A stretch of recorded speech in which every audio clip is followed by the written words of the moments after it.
Beleza? Galera, a primeira dica de hoje é sobre teologia e também dicas de pregação.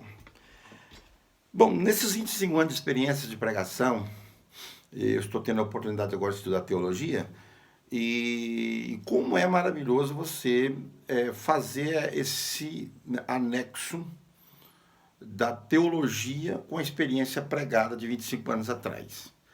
Quando eu comecei a pregar, eu não sabia como aplicar a mensagem cristã, eu pegava o texto e saía falando, e depois, através do movimento de renovação carismática, eu tive a oportunidade de aprender muita coisa, mas depois, aprofundando em livros, eu fui abrindo caminhos, né? Isso me deu a capacidade de ter essa retórica de leitura de texto, interpretação de texto, do texto, e isso é maravilhoso. Bom, a dica de hoje, para que você tenha um olhar mais de águia, você precisa conhecer a história do povo hebreu. Sem conhecer a história do povo hebreu do Antigo Testamento, é, você fica limitado nas suas pregações. Porque quando você usa esse olhar atento à história do povo hebreu, a partir da revelação, que é importantíssimo conhecer essa palavra revelação, né? E as manifestações de Deus no Antigo Testamento. Isso é maravilhoso, porque é aí que entra a teologia. A teologia entra na teofania, na manifestação. Ou seja, a teologia ela está observando continuamente nos fatos históricos, né, fazendo uma hermenêutica, ou seja, uma interpretação da manifestação de Deus naquele fato histórico, ou naquele fato tradicional, né, da tradição oral, né, seja ela oral ou escrita, a teologia ela é a guardiã dessa teofania, dessa manifestação de Deus. Então, quando você conhece a história do povo hebreu, você começa a ter duas vertentes, duas linhas de raciocínio, e raciocínio bem lógico. Primeiro, você conhece a história. Ao conhecer a história, você tem elementos o bastante para estar aplicando a mensagem cristã, a mensagem de Deus, né? E depois você tem que ter um olhar atento ao fato, né? Ao fato manifestante de Deus que nós chamamos de teologia.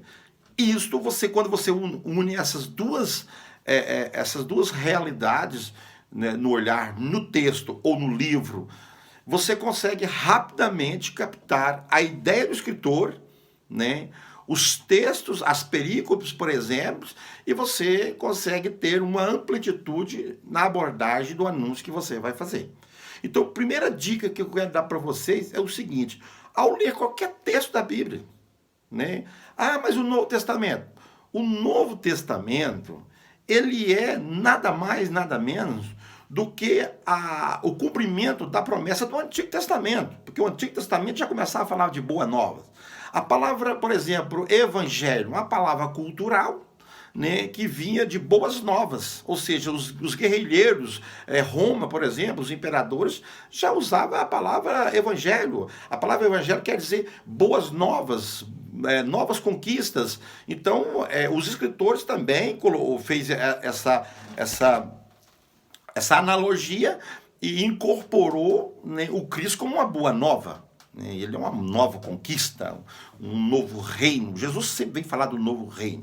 Então, os evangelhos também têm esse olhar, né, que é resultado do Antigo Testamento, da história do povo hebreu, passando pela monarquia, né, e depois passando por vários reis, eles acabam desastrando ali naquelas guerras, né, da divisão das tribos, 2 no sul, 10 no norte. E no sul ficou a Judá e Benjamim, e no norte ficou as outras tribos, que são os descendentes dos filhos de Jacó. Bom, para entender toda essa arquitetura, é importante você procurar estudar a história do povo hebreu. E dentro da história, observar, porque às vezes a pessoa fala assim: isso aconteceu aquilo, não aconteceu aquilo, atravessou o mar, não atravessou o mar, derrubou muralha, derrubou muralha. Nós vamos aprender na teologia que o importante não é o fato em si acontecido, mas sim a manifestação, a teofania de Deus no texto. A teologia nos faz enxergar isso e nós podemos compreender num olhar transcendente nesses textos e ver com o olhar da fé com mais amplitude. Ou seja, tá muito mais voltado ao sentido, né, da fé que o texto nos traz do que como que você vai provar, né, com um documento assinado que Moisés atravessou o Mar Vermelho. Ou seja, mas o que ele remete no Novo Testamento numa visão cristocêntrica? Ou seja, ao atravessar daquela escravidão, olha para você ver, aqui tem um sentido alegórico, que vai falar no Catecismo, na página 105, tá? Na página 105 do Catecismo vai falar isso.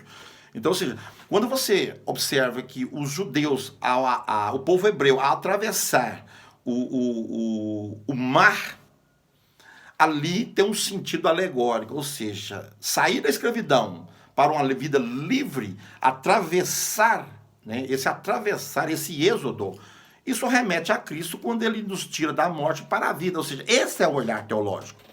Mas você tem que estudar a questão da história do povo, senão você não vai conseguir fazer essas dimensões aí. A dica de hoje é conhecer a história do povo hebreu e ficar atento, né, aos sinais de Deus nesta história, que você vai ver realmente fazer uma analogia, uma ligação direta com Jesus Cristo. E quando ao tardar, depois da monarquia, por exemplo, o primeiro rei Saul, segundo rei Davi, terceiro rei Salomão, né, fruto da desobediência de Davi com Betsaida, né, a esposa de Urias, quando ele desejou ela e acabou engravidando ela, e aquela treta toda, e o profeta Natan chegou e pá, deu nele uma tijolada na cabeça, e ele criou vergonha, por isso que nasce o Salmo 50 ou 51, me parece, miserere. Ou seja, Davi implorou a Deus o perdão. Isso é muito bonito, conhecer esta história. Você vai ter uma capacidade retórica muito mais superior, porque às vezes você vai no texto e só o texto não vai te dar essa capacidade de você enxergar, né, toda essa arquitetura do anúncio que você tem o desejo de passar. É importante conhecer a história do povo hebreu, que depois o povo israelita, depois o povo judeu. Por que israelita? Porque na história Jacó lutou com o anjo e Jacó passa a chamar Israel. Mas por que judeus? Porque a promessa de Jacó é para, né, a tribo de Judá. E justamente a Judá, que ficou no sul e posteriormente foi escravidado pelo rei Nabucodonosor e ficou no exílio de Babilônia por 70 anos. Aí vem o período dos profetas maiores, Jeremias, Ezequiel, Isaías. Quando você vê lá em Isaías 2, o segundo Isaías e o terceiro Isaías, você já vê Isaías já falando do Messias, né? É muito bacana, tem que conhecer isso, né?